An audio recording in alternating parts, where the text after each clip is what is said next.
Begin at Philadelphia's Masonic Temple, completed in 1873 at 1 North Broad Street. Its Romanesque exterior and elaborate interior rooms make fraternal culture visible as architecture, thresholds, procession, hierarchy, symbols, and carefully staged space. The route calls this a private Eastern Star tour focused on jewels and robes. Those objects are not costume details alone. They identify office, chapter, color, and responsibility within a ceremonial system.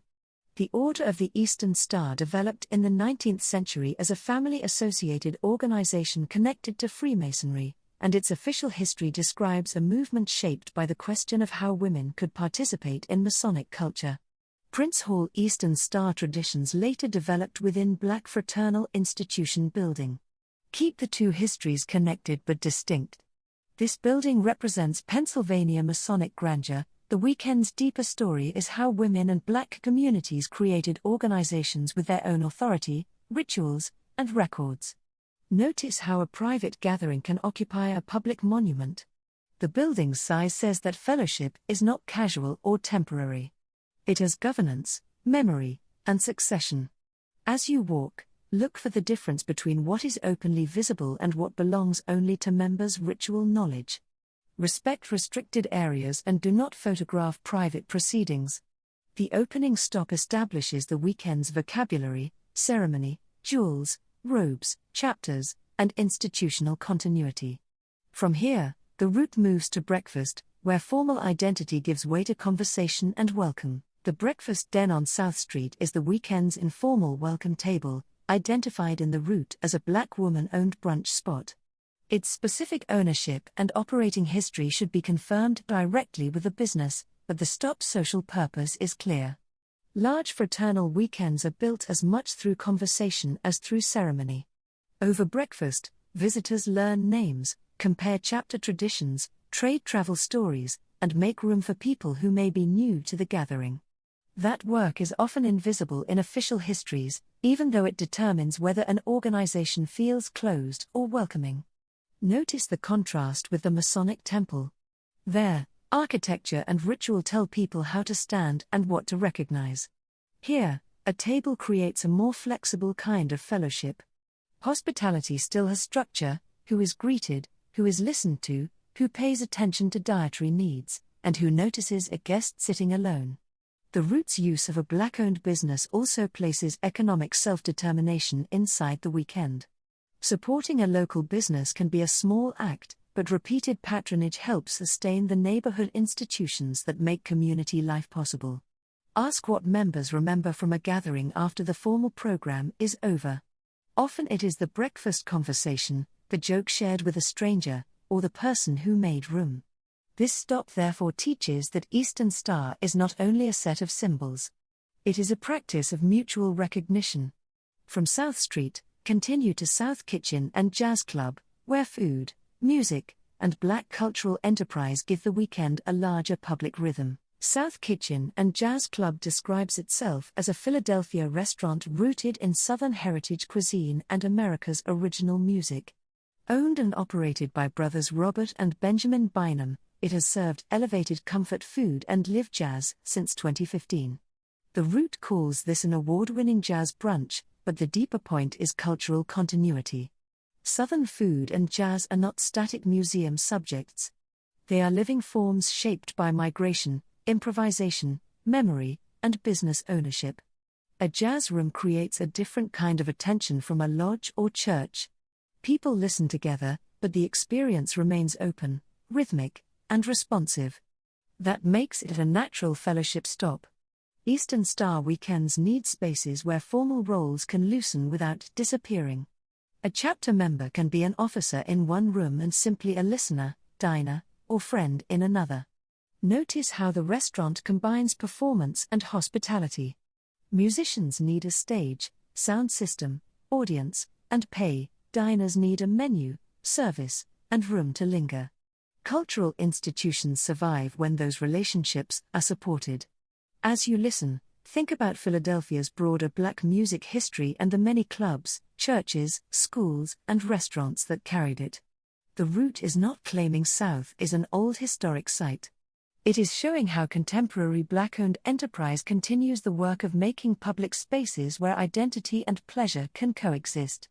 From here, continue to Mother Bethel Arm Church, where the weekend moves from music and food into worship, abolition, and the founding of an independent Black denomination. Mother Bethel Arm Church at 419 South 6th Street is one of Philadelphia's most important living institutions.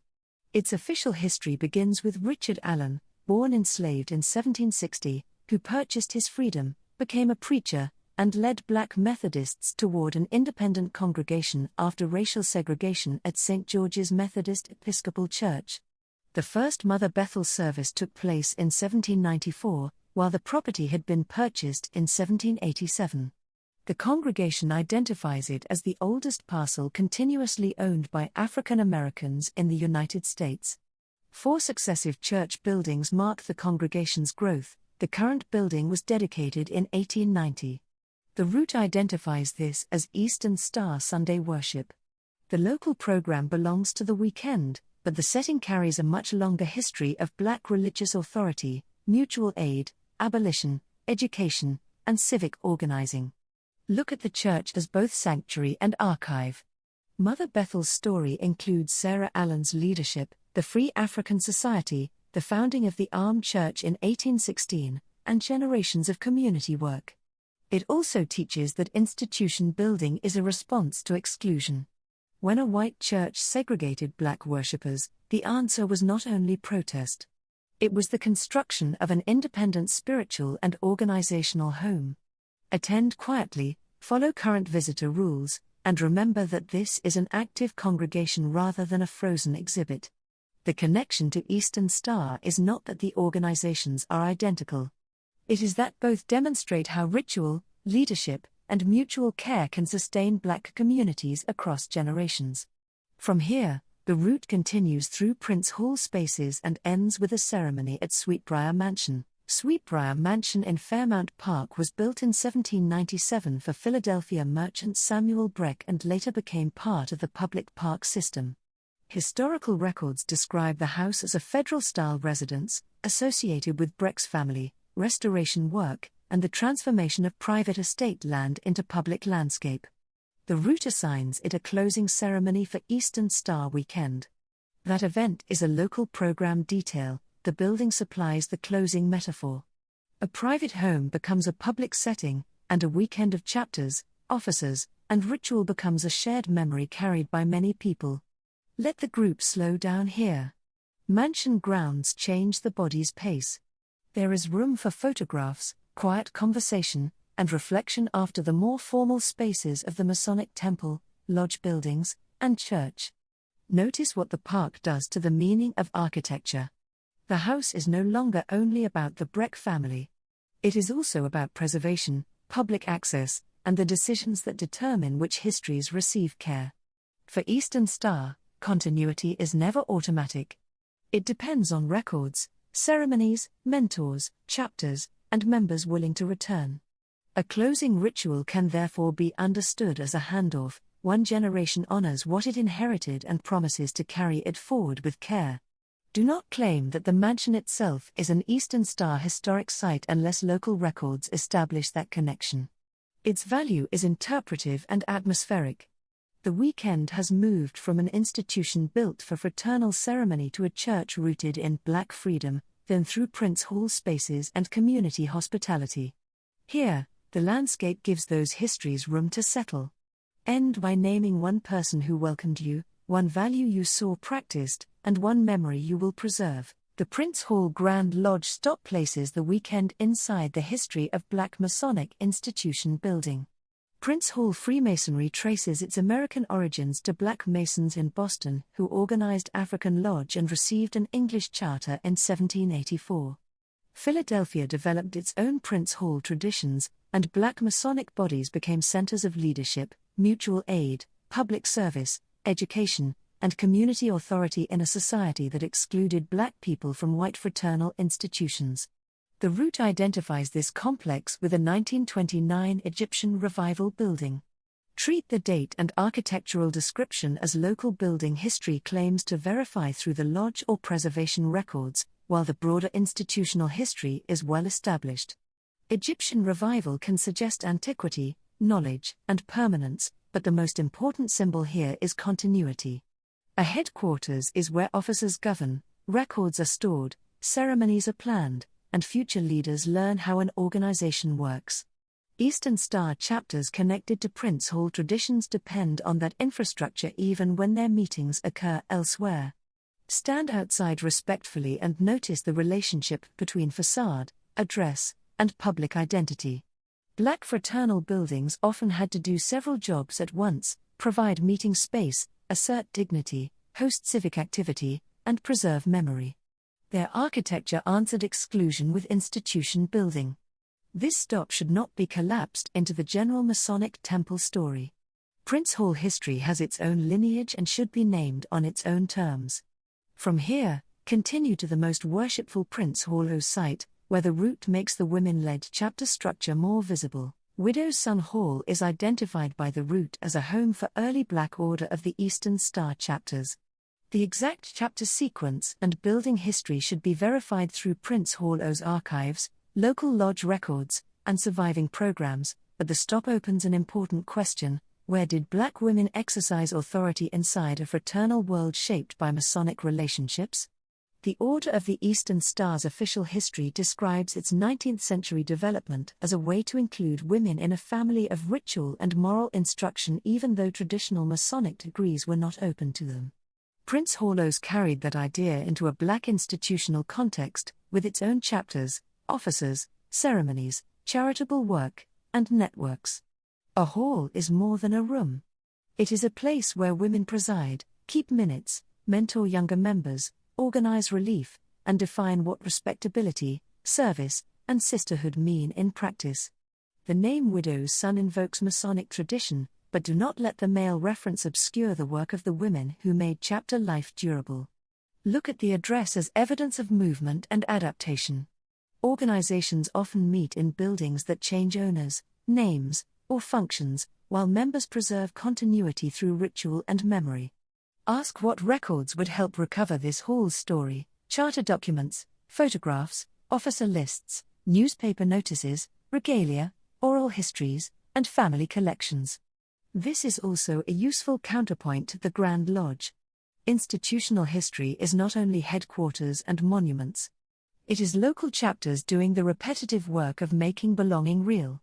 From here, continue to the Robert H. Johnson Chapter No. 5 Memorial Stop, where the weekend turns from active meeting space to remembrance. The Robert H. Johnson Chapter No. 5 stop is organized around an O's memorial marker at Ridge Avenue. A marker can look modest beside a lodge or church, but it performs serious institutional work. It names a chapter, fixes memory to a place, and tells future members that people gathered here before them. The local chapter's exact biography should be read from the marker and chapter records rather than guessed from the name alone.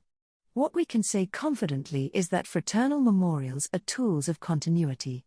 They preserve not only dates but obligations, honor the dead, support the living, and keep the chapter's service visible. Stand close enough to read without blocking other visitors. Notice the difference between a memorial and a monument.